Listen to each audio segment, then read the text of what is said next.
now 2022, and after the cloud of a hangover has passed, and if you're in a northern climate like me, you're feeling the withdrawal of your motorcycle addiction. So much so, you've turned to movies like Wild Hogs and Ghost Rider as cures for the motorcycle DTs. Really?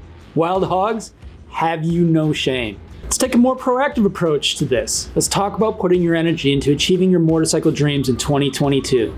Planning your 2022 motorcycle journey is a perfect way to do this. It'll also help you get out of any motorcycle funk that you've been in. Let's start with something you can do right now without even riding. That's wrenching on your bike. At face value, this may not seem like something that would help you get out of a motorcycle funk. It actually seems more like work. Well, if you've followed this channel for a while, you know I'm a huge advocate of challenging yourself. Not just with motorcycling, but in all things in life. Wrenching, especially if you haven't done it before, is confidence boosting. Yeah, it's challenging, but that's exactly why it's going to boost your confidence, get you out of a funk, and take your motorcycling life to the next level. Wrenching connects you to your bike more. Knowing how things work rather than just that they do, often on the bike, will give you peace of mind that you can do things yourself if you have any issues. That's independence, and anybody that breathes oxygen knows that independence is a required component of confidence. Some nice side benefits of wrenching yourself are seeing the benefits of your own work, saving money, and discovering new craft beers while working in the garage. If you've never wrenched before, start out small. Change your own oil or swap out those crappy OEM grips. These small projects lead to more confidence as you build your knowledge to do bigger, more challenging ones. You can even make wrenching more interesting by teaming up with a buddy. Maybe create a monthly build day. Hey, that segues nicely into the next one. As motorcyclists, we sometimes tend to fall into the lone wolf trope. What better way to prove others wrong and help reboot your motorcycle mojo than to share your passion for motorcycling? You can do this in several ways. Start small and invite a non-riding friend over to help you wrench. As I mentioned before, you can make it a weekly or monthly thing. Maybe even invite a group over to hang out, and over beers you can steer the conversation to biking.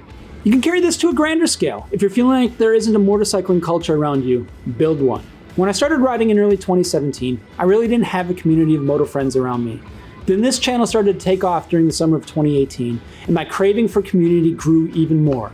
So I gathered a few other motorcycling content creators and put together the 2019 Midwest Moto Meetup. It was a shit ton of work to put that together, but I met a lot of friends and it made it worth every email I wrote and every dollar I spent on making that happen. This summer, I'll have another event like the Midwest Moto Meetup. It will be on a smaller scale than the meetup and it will be focused on riding and moto camping. This will most likely be near the end of summer, likely early September. I'll keep you posted on here and on Instagram if you're interested in hanging out and riding. With all that said, you don't have to go big like that to build a community around you. But it gives you a perspective of what's possible when sharing your love of motorcycling with others. I've always had a love for the outdoors, and the best way I've found to reconnect with it is to combine it with my love of motorcycling. It's helpful to ride my bike to my favorite hiking spot, but to really connect with the outdoors, I need to go camping. Combine that with motorcycling makes it even sweeter. There are many reasons to go moto camping, especially if you haven't before. My favorite is getting rid of all the noise of day-to-day life. Don't get me wrong, I love the benefits of modernity. But to slow things down and experience the joy of motorcycling and the outdoors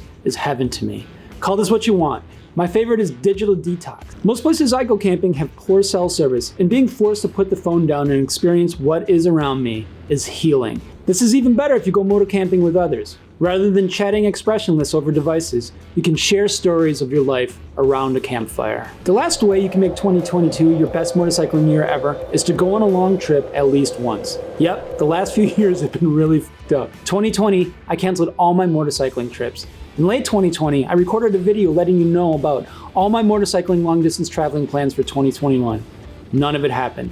Unfortunately, after battening down the hatches for far too long, I'm going to be blowing them off, stretching my legs, and going on a damn adventure in 2022. You should too. In normal times, a long-distance adventure challenges you in ways you would never expect, and you learn and grow from those challenges. What I'm about to say may not be a popular view in 2022. I don't go to therapy. My motorcycle and the long-distance adventures we go on is my therapist. The people I meet along the way help make me a better person. Every mile is a new challenge to learn from, and I have miles on the road to process every bit of it. To say that I'm hungry for an adventure in 2022 is a huge understatement. I plan on doing a lot of traveling this year, and I hope you do too. Let me know what your motorcycling plans are in 2022 and how you're going to make it the best year ever. And if you'd be interested in a meetup by leaving a comment down below. If you like this video, you also might be interested in this one down here.